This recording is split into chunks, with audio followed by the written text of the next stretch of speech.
अस्सलाम वालेकुम व्यूअर्स, मैं हूं अहमद और आप देख रहे हैं आईटी मेनिया। आज हम बात करेंगे 600 वाट के सोलर सिस्टम की, जो कि 2.2 किलोवाट के इन्वेरेक्स एरोक्स 2.2 किलोवाट के इन्वर्टर के साथ कनेक्ट। तो इसके कनेक्शन की अगर बात की जाए तो कनेक्शन जैसे कि मैंने डायग्राम में देख सकते हैं, प्लस दो की प्लस को प्लस और माइनस को माइनस के साथ, यानी कि दो जो सोलर पैनल्स हैं वो पैरेलल में कनेक्ट हैं और फिर दो पैरेलल में कनेक्ट हैं, और इस तरह से ये दो पेयर्स बन गए हैं और वो फिर एक पेयर दूसरे पेयर के साथ सीरीज़ में कनेक्टेड है। और इस तरह से हमने इसके कनेक्शन किए हुए हैं और नीचे हमने इसके कनेक्शन को लेकर गए हैं। सिंगल अगर हम सबको ही पैरेलल में लगाते तो फिर हमारे पास 20 वोल्ट से कम हमारे पास आउटपुट आती। चूँकि ये एरोक्स 2.2 किलोवाट है जो 30 वोल्ट से इसकी MPPT चार्ज कंट्रोलर जो है वो फंक्शन करता है, तो हमें दो को जोड़कर ऑलमोस्ट 40 वाट हमें इस तरह से मिल रहे हैं।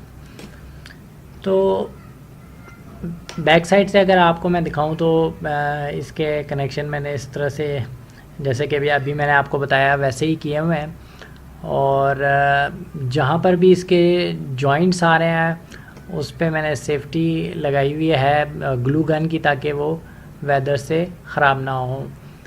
और जो MC4 कनेक्टर्स हैं वो मैंने यूज़ किए हैं ताकि अगर कभी पैनल्स को उतारना पड़े या कनेक्टर्स को चेंज करना पड़े तो वो इजीली कर सकें।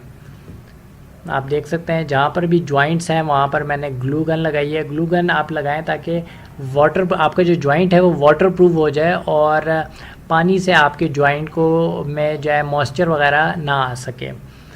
तो इस तरह से ये एक फॉरएवर आपकी चीज़ हो जाती है, आपके जो जॉइंट्स हैं वो ख़राब नहीं होंगे कभी भी। ये आप देख सकते हैं कि जो आउटपुट वाली वायर्स है ब्लैक और रेड, ये इस डग की मदद से नीचे जा रही है। जितनी भी वायर्स हैं ये आप कोशिश करें कि कवर्ड हों, ये ओपन ना हो धूप बारिश में, क्योंकि वेदर जो है वो वायर को ख़राब कर देता है, डैमेज कर देता है वक्त के साथ साथ। तो आप कोशिश करें कि जितनी भी आपकी वायर्स हों वो कवर्ड हों, जो ओपन जिधर भी ओपन एरिया है वहाँ पे वो कवर्ड हो, ओपन धूप में या बारिश में वो ओपन ना हो। अगर फ्रंट व्यू से मैं आपको दिखाऊं तो ये मैंने बीच में पैनल्स के बीच में जो है वो काफ़ी गैप छोड़ा है ताकि हवा क्रॉस हो सके, और इसको इस स्टैंड को ऐसे डिज़ाइन किया गया कि इसको इजीली रिमूव भी कर सकते हैं। इसके बारे में मैं अपनी अगली वीडियो में आपको बताऊंगा कि आप स्टैंड को कैसे लगा सकते हैं। और अगर सोलर इन्वर्टर की बात की जाए तो ये कंप्लीट इंस्टॉलेशन मैंने यहाँ पर की हुई है। कोशिश करें कि जब आप सोलर इन्वर्टर को इंस्टॉल करें तो उसके ऊपर वायरिंग जितनी भी है उसके ऊपर लेबल करें कि कौन सी आपकी सोलर की वायर है, बैटरी की कौन सी वायर है, इन्वर्टर की कौन सी वायर है, ताकि फ्यूचर में अगर कोई नया बंदा भी काम करे तो उसके लिए आसानी हो। तो सबसे पहले जो हमारा कनेक्शन जिसकी हम बात करेंगे, ये देख सकते हैं आप यूटिलिटी डक्ट के ऊपर लिखा हुआ है। यहाँ से हमारी मेन वापडा आ रही है और ये वापडा यहाँ से डायरेक्ट इन्वर्टर में नहीं जा रही, बल्कि ये यहाँ से आगे हमारे स्टेबलाइज़र में जा रही है। तो ये जो है वो हमारे जो स्टेबलाइज़र है उसकी इन वापडा में मिली हुई है। ये हमारा स्टेपमैटिक का सर्वो स्टेबलाइज़र है। ये इंस्टॉल करने का मकसद ये है कि अगर हमारी वापडा अप डाउन होती है या फ्लक्चुएशन होती है किसी भी किस्म की, तो हमारा जो इन्वर्टर है उसको कोई नुकसान ना पहुंचे, और ये उसकी सेफ़्टी के लिए और आगे डिवाइसेस की सेफ़्टी के लिए भी ये हमने लगाया है। तो सेफ़्टी के लिए आप इसको इस्तेमाल कर सकते हैं स्टेबलाइज़र को।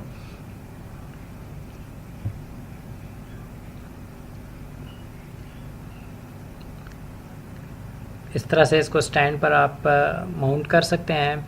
आगे हम अगर बात करें तो हमारे पास इस जो इन्वर्टर आउटपुट है, इन्वर्टर आउटपुट में आप देख सकते हैं कि ये डक के ऊपर इन्वर्टर आउटपुट मेंशन है, और साथ ही हमने ये ब्रेकर लगाया हुआ है। इन केस अगर आगे हमारे लोड में से कोई भी चीज़ शॉर्ट होती है तो ये जो हमारा ब्रेकर है ये ट्रिप कर जाएगा और हमारा इन्वर्टर को कोई नुकसान नहीं पहुंचेगा और हमारी डिवाइस को नुकसान नहीं पहुंचेगा। तो सेफ्टी देखें बहुत ज़रूरी है। छोटी सी एक चीज़ है, एक ब्रेकर है, और उससे आपकी एक बड़ा नुकसान होने से आप बच सकते हैं। तो ये इसको ऑन ऑफ भी यहाँ से दिया हुआ है और डक्ट के ऊपर भी इन्वर्टर आउटपुट मेंशन है। हमारे पास जो है वो बैटरी टर्मिनल्स हैं। बैटरी के देखें माइनस यहाँ पर आ रहा है और यहाँ पर माइनस से आगे फिर प्लस की जंपर माइनस के साथ लगी हुई है। आप देखें कि जितने भी ये देखें यहाँ पर मैंने मोनोग्राम भी लगाया हुआ है कि प्लस इस साइड पर है और माइनस उस साइड पर है। और जितने भी टर्मिनल्स आप देख रहे हैं, टर्मिनल्स के ऊपर मैंने जो है प्लास्टिक का कवर चढ़ाया हुआ है कि इन केस अगर ऊपर से कोई चीज़ गिरे इसके ऊपर या कोई हम काम कर रहे हो तो कोई वायर अगर इसके ऊपर लगे तो कोई शॉर्ट वगैरह ना हो। ये एक मज़ीद एक्स्ट्रा सेफ्टी है आपकी डिवाइस की। नेक्स्ट जो हमारे पास कनेक्शन है वो सोलर इनपुट का है। सोलर इनपुट की डक्ट, जिस डक्ट से वो सोलर इनपुट की वायर्स आ रही हैं सोलर इनकी, उसके ऊपर भी लेबल लगा हुआ है। और जो इन्वर्टर के नीचे जहाँ पर सोलर की वायर्स लगनी है वहाँ पर भी मैंने लेबल लगाया हुआ है इनपुट का। तो इधर आप ये जो है इनपुट वाली वायर्स जा रही हैं जो सोलर से आ रही हैं। इसके बीच में भी ब्रेकर्स, डीसी ब्रेकर लगाने चाहिए, जो आने वाली किसी वीडियो में मैं आपको उसकी इंस्टॉलेशन का और लगाने का तरीका बताऊँगा। तो इस तरह से इसकी जो वायरिंग की गई है काफ़ी खूबसूरती के साथ, और हर वायर जो है वो अलग-अलग डक्स में जा रही है और मैनेज करके जा रही हैं। आप कोशिश करें कि आप अपनी हर वायर को डक्ट में अलग-अलग रखें और उसे मैनेज करके रखें, जंक ना बनाएं, ताकि आने वाले वक्तों में भी आपको काम करने में आसानी हो। ये कुछ रीडिंग्स हैं जो पीवी की हैं और इसके अलावा आप देख सकते हैं बैटरी फुल चार्ज है इस टाइम। लोड भी तकरीबन 5% लोड भी चल रहा है और बैटरी भी फुल चार्ज हो चुकी है। तो ये हमने स्टेयर्स हैं जिसके नीचे इसको लगाया है, और स्टेयर्स के नीचे वॉल पे लगाया तो वेदर के लिहाज से भी ये बिल्कुल यहाँ पर सिक्योर है। इन्वर्टर को भी हमने बिल्कुल ऊपर करके लगाया है। बैटरी इसको देखें, अगर हमने नीचे उसको लकड़ का एक फ्रेम टाइप सा बनाकर उसके ऊपर रखा है। और ये हमारे पास जो है फोनिक्स की बैटरीज़ हैं 125 एम्पेयर की। और ये हमारा इन्वर्टर के बैक पे भी हमने जो है ना लासानी की एक शीट लगाई है, ताकि दीवार से अगर कोई सेम आता है तो वो आपके इन्वर्टर को नुकसान ना पहुंचाए और आपके इन्वर्टर पे जो है वो ख़राशे वगैरह भी ना आए और सेफ रहे ये। और स्टेबलाइज़र के लिए भी हमने एक ब्रैकेट सी बनाकर उसके ऊपर लासानी की शीट लगा के उसके ऊपर रखा हुआ है। ये आप देख सकते हैं कि कंप्यूटर की जो कंप्यूटर से सेटिंग करने के लिए जो वायर जा रही है वो भी हमने इसमें इंस्टॉल की हुई है, लगाई हुई है, ताकि हम कंप्यूटर की मदद से भी इसकी सेटिंग्स को चेंज कर सकें। अब हम चलते हैं लोड की तरफ। तो ये आप देख सकते हैं कि ये एक पंखा इसके ऊपर रन कर रहा है। ये एक एलईडी बल्ब है, ये भी इसके ऊपर ही है, ये भी इसके ऊपर चलता है। और ये जितना भी लोड मैं आपको बता रहा हूँ ये तकरीबन सारा लोड इसी के ऊपर रन होता है। और ये कंप्यूटर है, ये इसके ऊपर रन होता है। ये 2 एनर्जी सेवर्स रन होते हैं इसके ऊपर। कंप्यूटर के साथ जो है वो एक स्क्रीन है, 22 इंच की स्क्रीन है। ये मैं आपको दिखा देता हूँ, ये HP की स्क्रीन है 22 इंच की।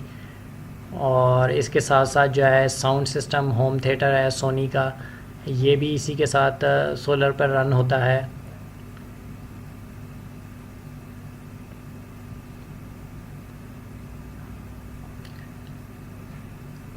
नेक्स्ट हमारे पास जो है डिश टीवी का जो रिसीवर है और ये भी इसी के साथ कनेक्टेड है। और कैमरास, हाई विजन का जो DVR है और कैमरास की जो सप्लाई है वो भी इसी के साथ कनेक्टेड है। और ये टीवी 22 इंच का जो टीवी है ये भी सोलर के थ्रू ही रन होता है। ये कंप्लीट जो हमारी CCTV का सेटअप है ये भी रन हो रहा है। आप जैसे कि देख सकते हैं कि ये छत का व्यू आ रहा है जो हमारे सोलर पैनल्स लगे हुए हैं। ये उसका व्यू मैं आपको दिखा रहा हूँ। और ये तकरीबन ये सारी चीज़ें जो है ये इसके ऊपर रन हो रही है, हमारे सीसीटीवी कैमरास भी। और ये एक एलईडी लाइट है, ये भी इसी के ऊपर रन हो रही है। ये फ़ैन भी रन हो रहा है इसके ऊपर। और इधर हमारे पास एक और पावर सोर्स है, ये हमारे पास मोबाइल चार्जिंग के लिए चार्जर एक लगा हुआ है, ये भी इसी के ऊपर चलता है। और साथ में ये लैपटॉप है, ये भी इसके ऊपर रन करता है। तो तकरीबन ये सारी चीज़ें एट अ टाइम तो नहीं ऑन होती, लेकिन जब कभी भी ये ऑन होती है तो ये चीज़ें सोलर के ऊपर ही इनका कनेक्शन हुआ हुआ है। तो दोस्तों इस तरह से आप अपना सोलर सेटअप लगा सकते हैं। एक दफ़ा का ख़र्चा है और आपको हमेशा के लिए जो है वो एक इलेक्ट्रिसिटी सोर्स मिल जाता है, और आपकी इन्वेस्टमेंट आपको 2 से 3 साल में बैक हो जाती है, और उसके बाद आपका प्रॉफिट है। तो दोस्तों अगर आपको मेरी ये वीडियो अच्छी लगी है तो चैनल को लाइक और सब्सक्राइब करना मत भूलिएगा। Thank you for watching. अल्लाह हाफिज़।